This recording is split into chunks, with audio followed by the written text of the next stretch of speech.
Let me ask you something. Have you ever found yourself in a season of your life where it just feels like everything is falling apart?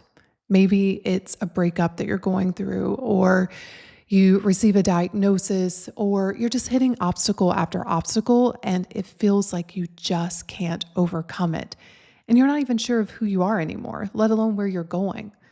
Maybe it's you feeling like your life no longer fits, but you're not quite sure what does. Well, in this episode, I'm going to share a very useful framework that I have used for years to understand the cycle of change so that I can continue to reinvent myself and keep the momentum going in my life. If this resonates with you, you are going to love today's episode. So, without further ado, my friend, let's dive in.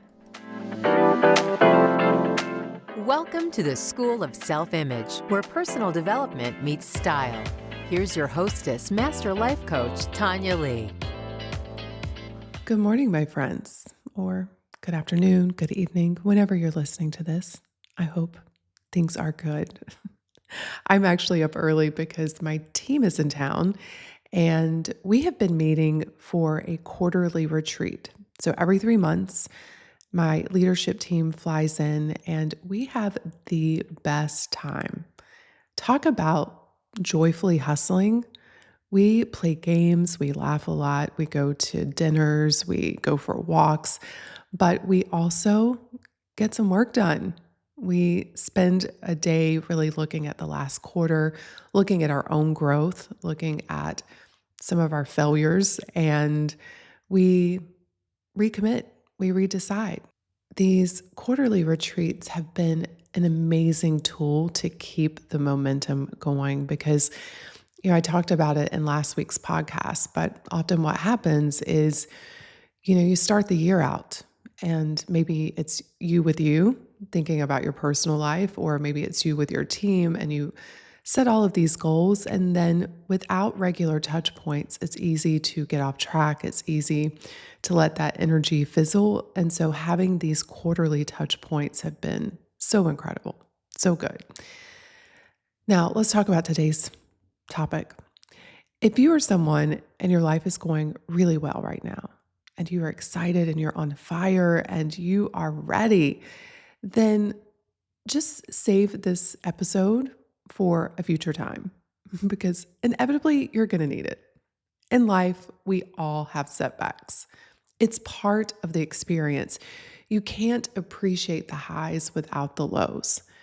The lows are there to teach us. The lows are there to burn parts of us down that no longer serve us. And they're just a part of life. I ran into an old friend the other day that I haven't seen in years. And she was telling me that she's had a really, really rough couple of years. She lost her job. She has recently found out that her husband is having an affair and one of her parents is sick. It's like everything is happening all at once for her. And on top of that, she was like, Tonya, I just haven't been taking care of myself. So I feel physically terrible. And it reminds me of many of my members who are in the school that come in and they are just at a point of something's got to change. And listen, I've certainly been there. I know what it's like to feel like you're at rock bottom and to feel like there's no hope, to feel like you don't know what to do, where to go. You can feel hopeless. You can feel scared. You can feel stuck. And it's in those moments that you need tools. Because with the right tools, this setback isn't a detour. It's actually an invitation. And that's what I want to talk to you about today. And one of the best frameworks that I have ever read, studied, learned, and applied that really supports change, because that's what setbacks are. They are asking us to change, where change is being forced upon us, because a setback is usually the result of a failure or a plot twist that you weren't expecting. Maybe you get a diagnosis out of nowhere. Maybe your best friend breaks your heart. Maybe a project that you had so much faith in and hope in is a complete failure. Like, there are so many ways that life can surprise us with unexpected things that feel really hard. And so I want to present to you a tool that has really, really supported me, that's allowed me to come back from setbacks and not only come back, but come back better than ever. And that's the intention that I want you to hold for yourself. One of the quotes from Abraham Hicks that I love is, the harder the fall, the higher the bounce. And so if you're falling right now, just know, if you don't fight it, if you don't resist it, if you just allow the universe to work on you, you're going to bounce back higher than ever. So, the tool that I'm referring to is from Martha Beck. For those of you who don't know, I trained with Martha Beck. I love all of her books. I love her sense of humor. I love the way she sees the world, and her tool that we were taught in coach training is called the change cycle. And there are four, she calls them squares. I like to call them stages, but there are basically four stages. And the first one is called death and rebirth. And if you are in the middle of a major, or not even major, it could just be a minor setback, it feels bad too. This is where you are: death and rebirth. And what this stage feels like is numbness, disbelief, emotional exhaustion, fear, anxiety, worry. You can feel lost. You can feel disoriented. You can feel a lot of confusion. And often in this stage, you try to stay strong while quietly falling apart. And this might be the stage where you wish you could just run away from your life. You just want to ignore, you want to deny, you want to pretend that everything's okay when your heart and soul knows that it isn't. And I like to think of this stage of, you can call this the stages of reinvention, because this is often what precipitates a reinvention, is that you have had a setback. Something's not working in your life. You know something has to change. And yet you may find yourself resisting that change, wanting to go back to the way it was, wanting things to be different than what they are right now. And that's exhausting. And I love what Martha Beck says about the stage. She's like, the mantra for this stage is, I don't know what the hell is going on, and that's okay. So when you are in stage one of the things that I actually suggest is to allow yourself to break open. I remember years ago, I was having a major, major setback in my life. But when people would ask me, like, how are you doing? I would just say, I'm fine. I'm fine. And I tried to put on this facade that everything was okay. And the pressure that that created in my life it was something that I couldn't continue to hold. It was like a champagne bottle. Everything looked good on the outside, but every time I'm fine was said, it was like I was shaking the bottle, until one day the cork popped and I burst. And thank God I did, because that pressure had to release. And the reason why I burst is because a friend called me out. She knew what I was going through. And she said, Tonya, you're not fine. You need to stop pretending. Like, it's okay to be human. And just having someone to hold space for me to break down was, as cliche as it was the beginning of a major breakthrough. And so when you're in stage one, it's important to allow yourself to feel, to cry it out, to collapse on the couch, watch Sex in the City, watch whatever your show is. Just allow yourself to just be in it, to allow yourself to feel, because if you don't, you're going to lose access to the very thing that's going to get you into the next stage. Because what you need to come to terms with is, what is going on for me? What am I actually feeling? You want to look at what was the setback. You need to assess things. What was it? What happened? How did I contribute to it? I love journaling. I love journaling when things are great and when things aren't so great. But this is a time where you need to grab your journal and you need to start going within. Ask yourself, what is being called to fall away from my life? And why is this a good thing? You can even talk to the setback. Like, what do you want me to know? You can begin to burn old identities through a letter, through a ritual, through a wardrobe clear out, because that's what's really happening in square one. It's an identity crisis. The you that you were before is not going to be the same you that comes out of this. You are being asked to let go of the limiting beliefs. You're being asked to let go of old ways of being, old ways of doing, so that you can emerge as a new you. And that will never happen as long as you're resisting what is. What you resist persists. What you fight grows. And so in square one or stage one, it's so important that you allow yourself to feel. And it's not fun. It can be an awful experience, but it's what's required. And aren't you willing to feel awful for a bit in order to feel amazing? Because that's the crazy part about life. It's all about duality. It's all about contrast. How can you feel amazing if you're not also willing to feel awful? You have to be willing to feel all of it. And when you do, life really does become magical. And that's when you get momentum. You're not afraid to feel emotions.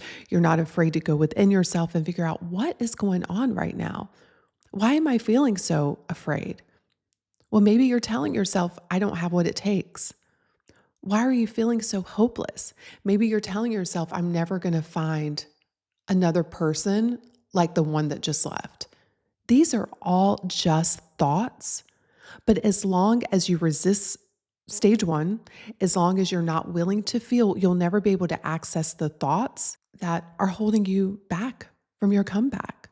So consider stage one to be the season of identity death. The roles you played, they're crumbling. Let them crumble. This is the phase of endings, of breakdowns, and the dissolving of parts of your identity.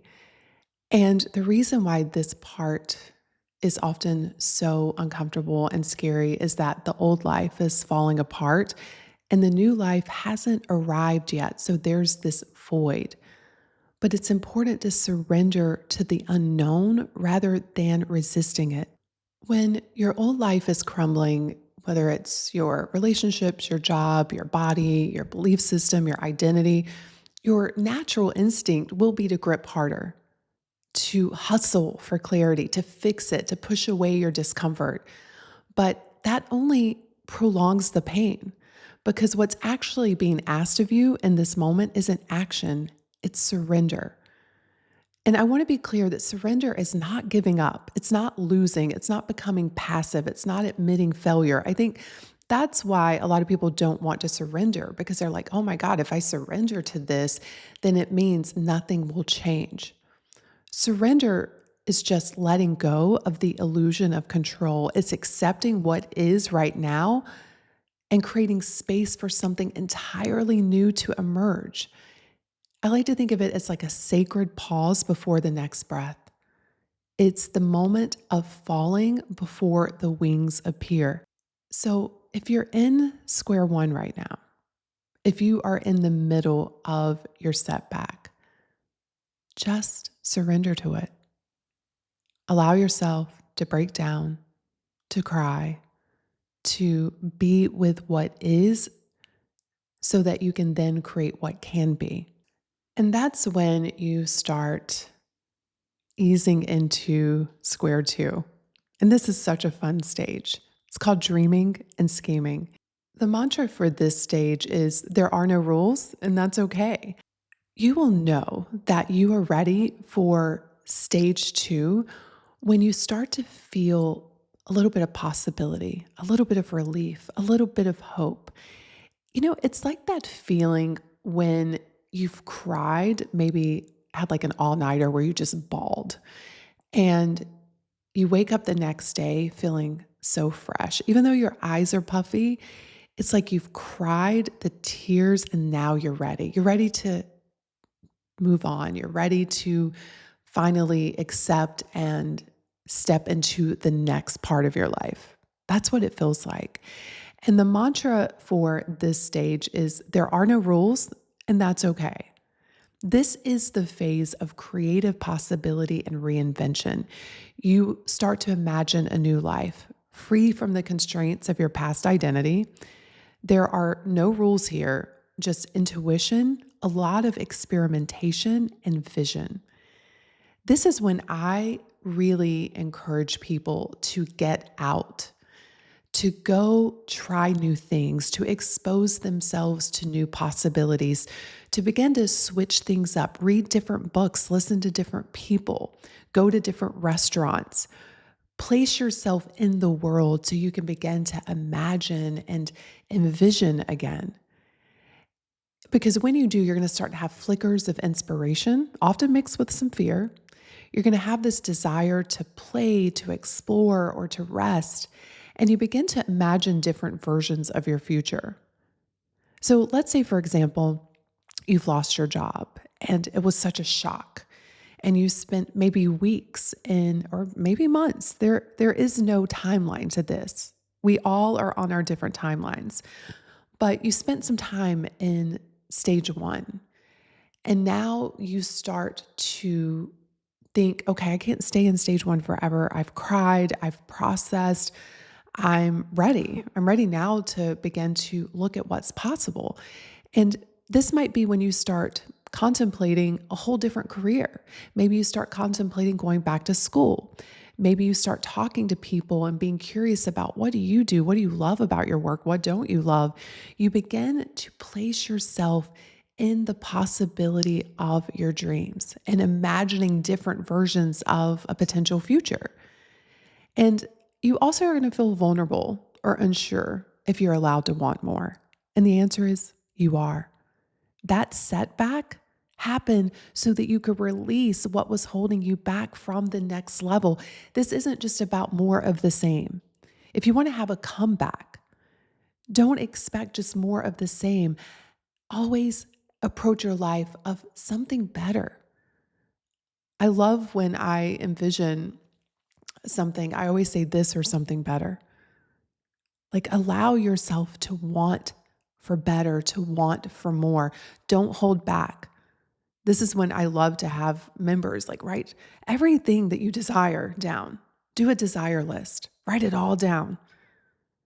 If you desire a mansion, write it down. If you desire a tiny house, write it down. If you desire to get fitter than you've ever been, write it down. If you desire to sit by the beach and write books, write it down. Like, don't censor yourself. Just allow yourself to be honest with what you want or what you may want. Maybe you don't know if you really want it, but you think about it and you're like, oh, that could be fun. That could be exciting. Don't get into the how. It's not the stage for that yet. Just allow yourself to dream and scheme. You can ask yourself, what would delight me right now? This might be a time where you create a mood board for your new self. I love to think of this being a time of experimentation, of playful discovery, of allowing yourself to just be curious about yourself and your life. And during this stage, I want you to say aloud, I have decided I am creating my comeback story. Claim it. Words are powerful, my friends. Your brain is always listening. It is always looking for what you tell it to look for. If you tell your brain, hey, listen, we are creating a comeback, me and you together, and you constantly remind your brain of that, it has no other choice but to get on board. Now, during stage 2, I like to think of this stage as like a winter garden. It looks like nothing is happening above the soil, but deep underground, life is organizing itself. This is not stagnation, it's gestation. I think about so often things in my life are brewing underneath. And then inevitably, like 6 months later, or a year later, people will be like, oh my God, you're like so different. And I'm like, yeah, because I've been in stage 2. I've been just allowing myself to play with the next versions of me. I've been allowing myself to dream and scheme about what's next. You're just seeing all of the work of the last, 6 months to a year, but it was brewing like underneath the ground all of that time. Now, this is where your next level self-image begins to form. You are designing her energetically before anything physical changes. This is your time to dream in color and listen for the woman that you're becoming. This is why I love visualizations during this time. And if you're in the membership, you all, there's a whole resource of visualizations. Go check them out. Find the one that really speaks to where you are right now, because visualization is powerful. I often say the brain knows two things: the words you speak and the images you hold. When you begin to speak on purpose and hold those images in your mind, you are shaping your reality. So during stage 1, it's important that you ask this: what kind of woman would I be if I gave myself permission to want this? Now, once you've gone through stage 2, you enter into stage 3, which is considered the hero's journey. And the mantra for this stage is, this is harder than I thought it would be, and that's okay. This is the action phase. This is when you begin to test and try and fail and refine. It's also the stage where most people give up. Growth doesn't feel glamorous here, but this is where your confidence is created. Now, for stage 3, there are some things that I do recommend that you do for your comeback. One, you need to get clear on what you are going to create. And within the membership, I suggest one focus. Now, it doesn't mean you don't have other things that you're doing and maybe other goals, but one goal that would signify, I am different. It's going to require a different version of you. It is something that delights you and also equally terrifies you. And giving yourself that one focus is powerful, because so many people don't reach their goals because they have too many. Their energy is scattered and they feel like they're going in circles. That's why I always recommend, especially when you're first starting out on this journey, to choose just one. It's also the time where I highly suggest that you audit your environment.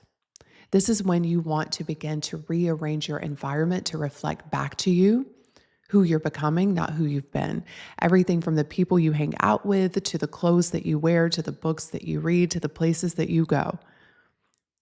Create that supportive environment to allow you to reach your goals quicker, to decrease the friction that can slow you down. Another simple thing that I would recommend during stage 3 is, if you've had a really big setback and you're wanting to get your life together. This is so simple and yet so hard at the same time, but I'm telling you, if you do this for 30 days, it's going to change your life. For 30 days in a row, get up first thing in the morning and get moving. And I want us to think about why this is so important. Number one, it signifies to the universe, I am a woman in motion. I am going forward. I'm not staying stagnant. I'm not staying stuck. So that's really powerful in and of itself. But also, I just know the tendency from going through this so many times. Often what happens is we become sluggish and we start to feel terrible physically. Most people, especially in stage 2, aren't taking care of themselves that well. They're abandoning their self-care and they start to just feel heavy. They start to feel low energy. This is when we start getting our energy back. It can start happening in stage 2, like emotionally, you start getting your energy back. But stage 3, it's like this is when you start proving to yourself, not only am I a woman in motion, but I'm also a woman who takes care of herself.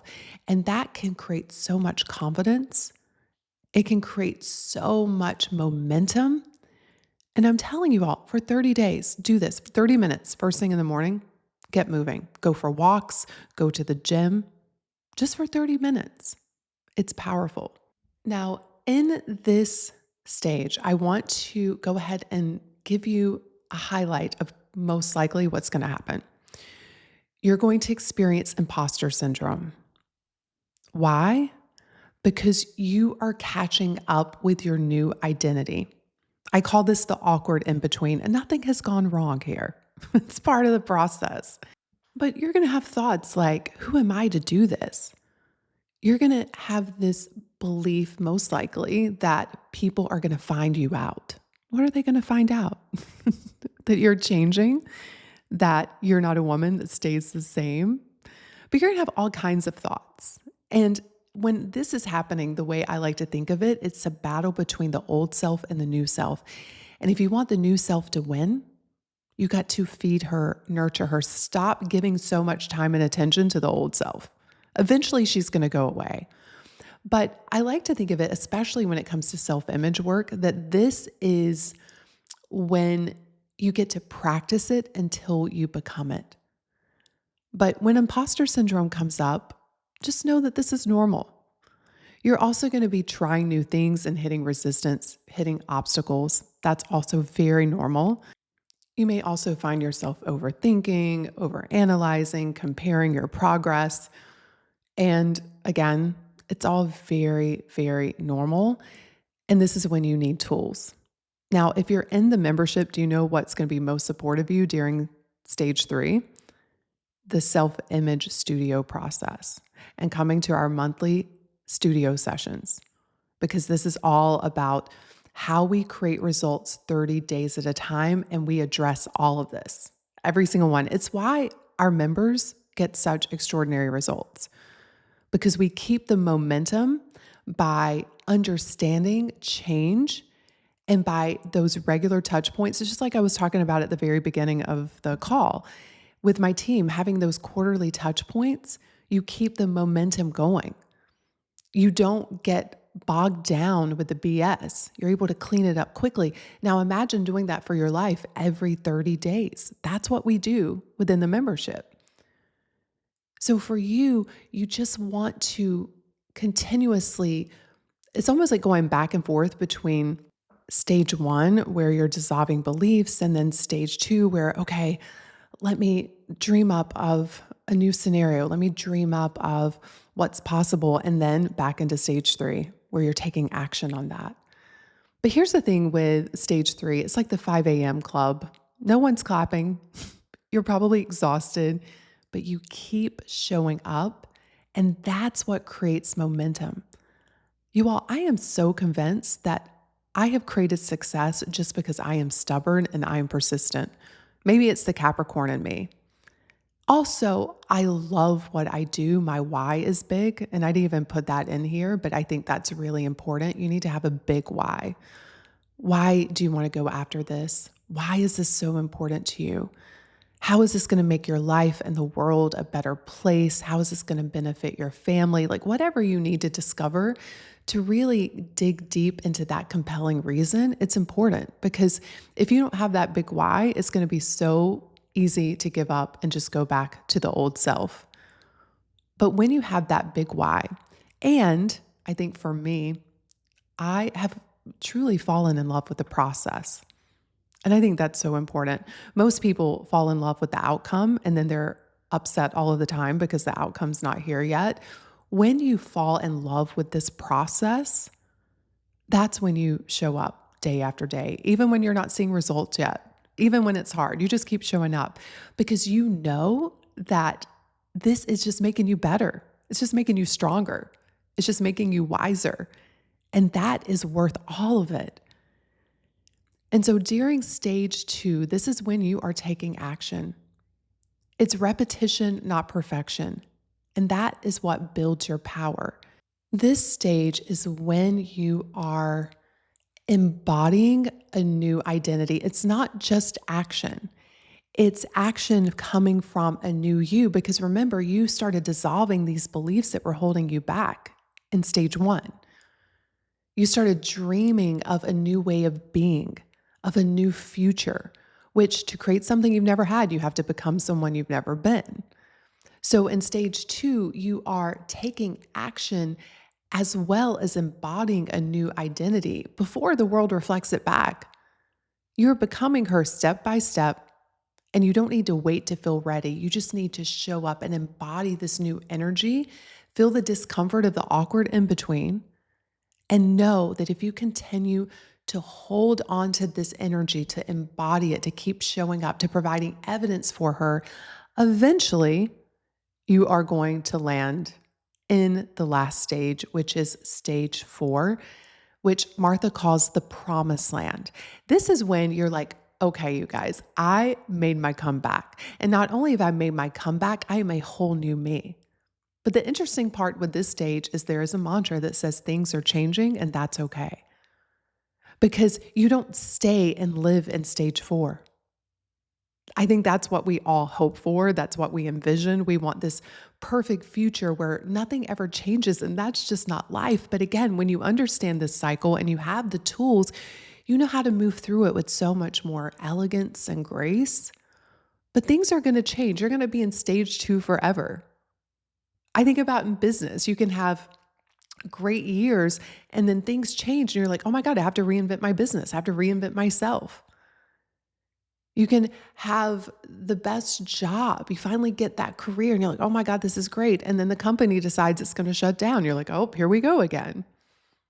Right? Or it could be something as lovely as, you're, with your partner and all of a sudden you find out, oh my God, I'm pregnant. I wasn't planning that. Well, back in stage 2 or stage 1, because now I'm having an identity crisis, right? Things are always changing and that's okay.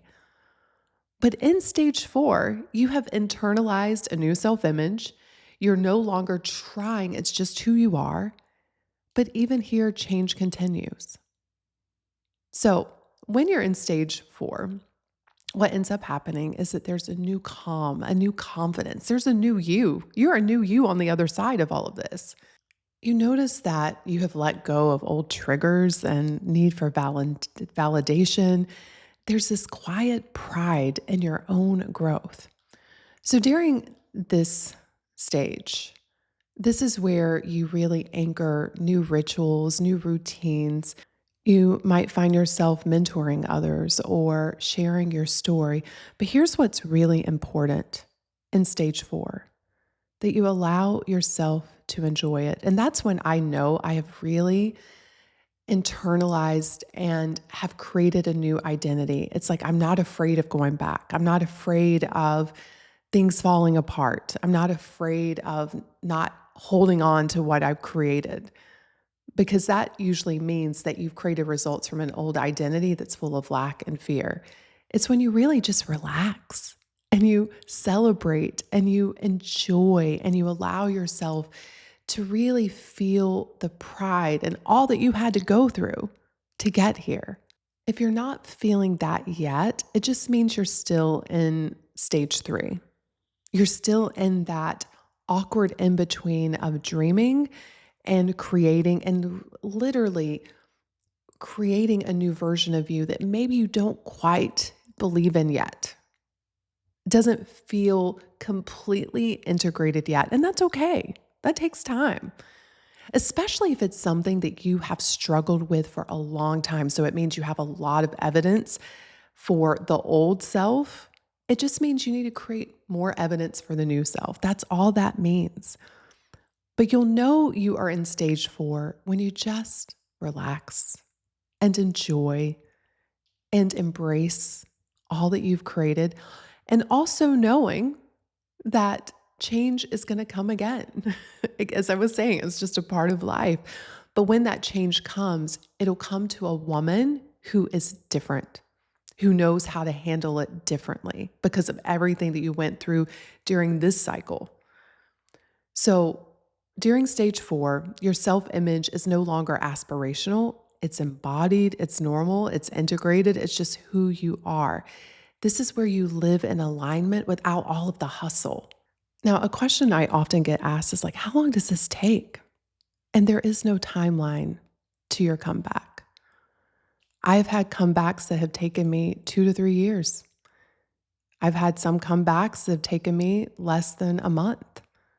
There is no timeline. But what I have noticed is that the more times I've gone through this cycle and the more I've grown and the more my self-image has changed, usually the quicker I can go through this cycle. But when I was just learning it, man, like I said, 3 years. When I had bulimia, that was a tough one. I lived in this for a bit, and it made me so strong. It made me so self-compassionate. There were so many good things that came out of that. So don't pressure yourself to get through this during a certain timeline. I love to say there is no hurry, because when I tell myself that, things usually speed up. It means I'm not pressuring, I'm not resisting. I'm just allowing myself to grow, to learn, to experiment without the pressure. And again, that's when things can really speed up. So I want to give you a comeback challenge, because your setback is not the end of your story. It's the beginning of your next era. So based on everything that I just shared, I want you to think about what square you are in right now. Are you in stage 1, where you feel like you're going through a death and rebirth? Are you in stage 2, where you're beginning to dream and scheme and visualize different futures, different ways of being? Are you in stage 3, where you are in it? You're taking action, you are failing, you are hitting up against obstacles and resistance? Or are you in stage 4, where you feel like, you know what, I've arrived and I want to enjoy this, I want to relax around this? And then what's one mantra that you'll carry with you this week that really supports you during the stage that you're in? And then finally, what are 3 small actions that you'll take to set the stage for your comeback? You've got this. Again, this isn't the end. This is just a new beginning, my friends. Have a beautiful, beautiful week, and I cannot wait to see you in next week's episode. Cheers. Hey, before you go, I have a little gift for you that pairs beautifully with the work that we do around here. It's called the Calm Ritual. It is a short, powerful meditation to help you return to your center, quiet the noise, and reconnect with you, because that's where your power lies. Real self-image work doesn't start in the mirror. It starts in the stillness. It starts with calm. So you can go to schoolofselfimage.com/be calm and begin shaping your self-image from the inside out. I'll see you next time.